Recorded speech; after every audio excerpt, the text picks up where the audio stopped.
So once we come to the Fusion tab, we have to get text 3D node and let's write Vans, okay?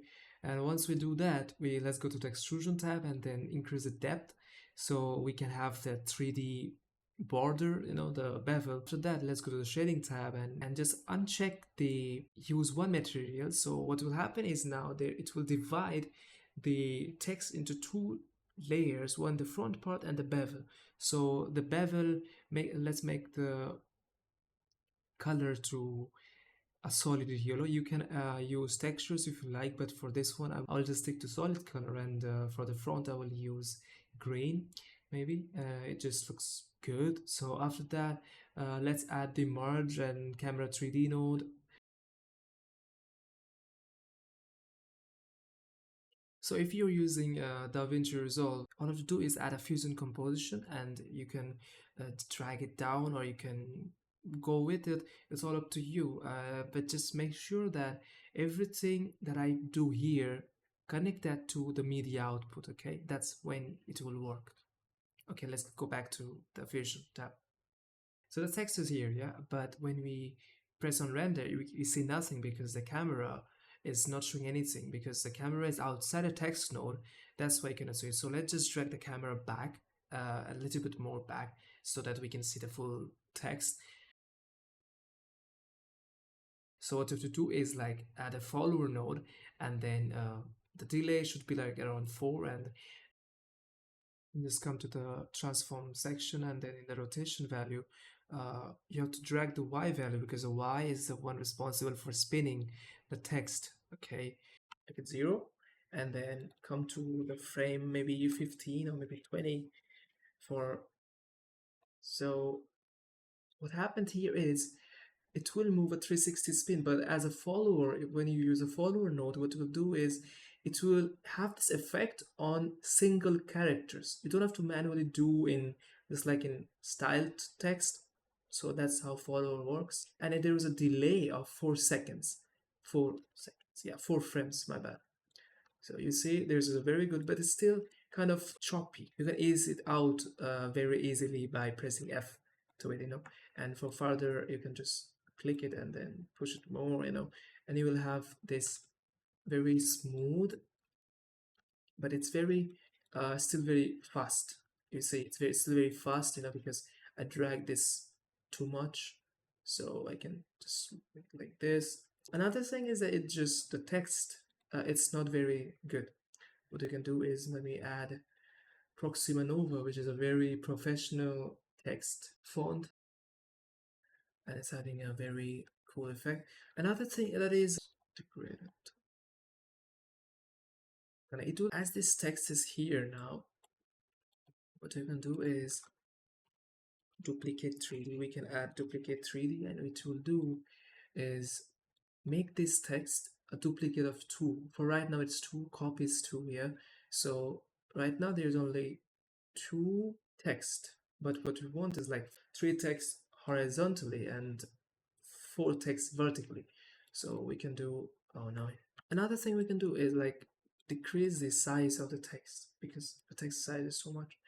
All right, so it's done. Yeah, so now duplicate and duplicate layer should have four duplicate, so copy it and then just instance 1, instance 2, 3, 4, merge all of this to here.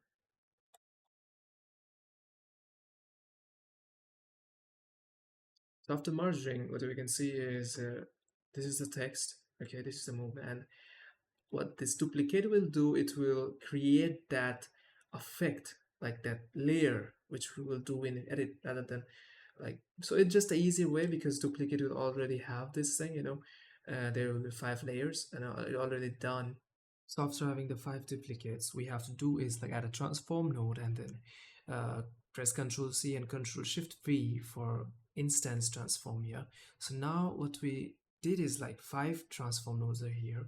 So just de-instance the Y value and just align them properly, like how I'm aligning it, or like however you like, but just make sure it looks good. So now let's add our shoe 3D, and you can import a 3D shoe from Fusion if you're in DaVinci Resolve Fusion, and then import an FBX scene. Okay, make sure you do that, and then have the OBJ file. In OBJ file and FBX file supports, but right now I'm using OBJ file. Okay, and just press OK, and after that it will take some time to load, and once it loaded, just add it to the March 3D. Okay, so here you can see there is default. Okay, the default is transform. Okay, and here from with that we will add animations. Okay, so yeah, so scale down the model a little bit because the model is just too big, you know. So after that, you have to do keyframing. What I did was like from 0 to 25, and then it will stay in the middle till 40 frame, okay, or 45, you know, whatever you like.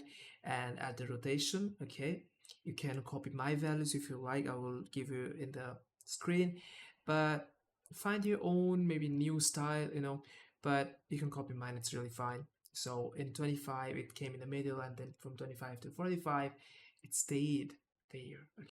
Now for the outro, you know, and you have to do is like keyframe all of them at frame 60, you know, because we're gonna use most of the rotation and the transition transform part. So just keyframe all of it at 60, and then go to 90 frame, and then just increase the Z value so that it comes closer to the screen, and then rotate all the things and make it like this. Okay, and just zoom out and zoom in more, sorry, my bad, zoom in more, and then it's done. Yes, the text animation, the rotation should not stop after one rotation. Yeah, so what you have to do is like make it a loop, but before you do that, add a keyframe.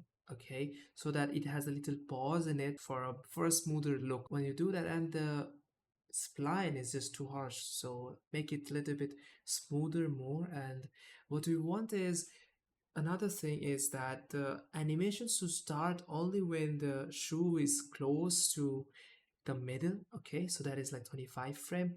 So hold the key and then press alt and then drag it for the key to move without altering any other keyframe. So after that, let's add a background node and connect all the text node and the shoe nodes together, and then add the background node, make the background white or whatever you like.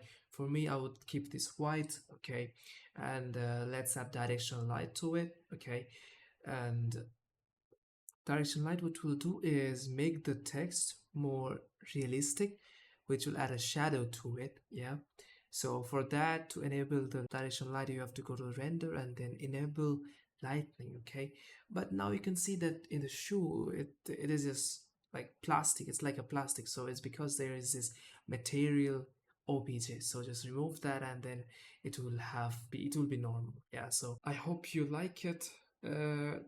Please do let me know if you need any other tutorial. Okay, so until then, see you, and bye bye, take care.